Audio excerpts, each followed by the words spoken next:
मैथिली शरण गुप्त भारतीय संस्कृति और भारतीय जनता के सच्चे प्रतिनिधि थे। उनका हृदय देशभक्ति से भरा हुआ था। उनका स्वदेश प्रेम उनके साहित्य में स्पष्ट झलकता है। उनके काव्यों में भारतीय संस्कृति, इतिहास एवं समाज प्रतिबिंबित हुआ है। गुप्त जी हिंदी भाषा और साहित्य के शिल्पी थे। सरल सुगम हिंदी उनकी कविता का प्रधान गुण है। प्राचीनता के अनन्य पुजारी होते हुए भी गुप्त जी नवीनता का स्वागत करने में किसी से पीछे नहीं रहे। भारती में उन्होंने भारत की तत्कालीन दशा का जो मार्मिक चित्र खींचा है, उसमें भारतीयों को देश के प्रति जागृत करना ही उनका उद्देश्य था।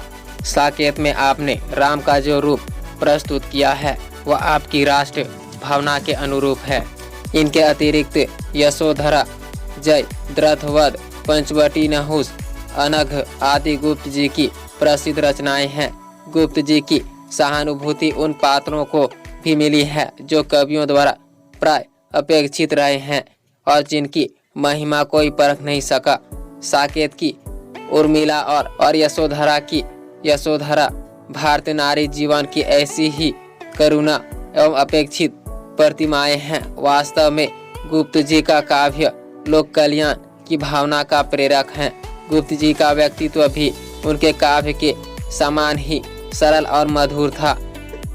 प्राणी मात्र उनकी करुणा का पात्र बना हुआ था। उनमें शिशु सुलभ सरलता, स्नेहपूर्ण आत्मीयता और वैष्णव जनोचित नर्मता थी।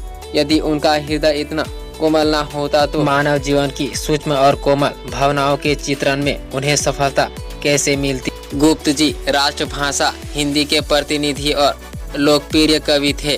उन्होंने लगभग 60 वर्ष तक लगातार हिंदी साहित्य को संवारा, सजाया और अपने अनेक काव्य रत्नों से उनके भंडार को समृद्धि किया। नारी जीवन की करुणा, देश की दुर्दशा, अस्पृश्यता निवारण, प्रकृति एवं मानव जीवन की भिन्न भिन्न झांकियां उनकी कविता में मिलती है। गुप्त जी हिंदी के ही नहीं भारतीय साहित्य के गौरव हैं। उन्होंने देश की जनता के हृदय सिंहासन पर अपना स्थान बना लिया था।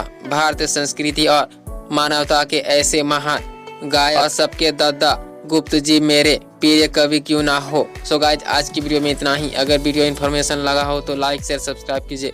तब तक के लिए जय हिंद, वंदे मातरम।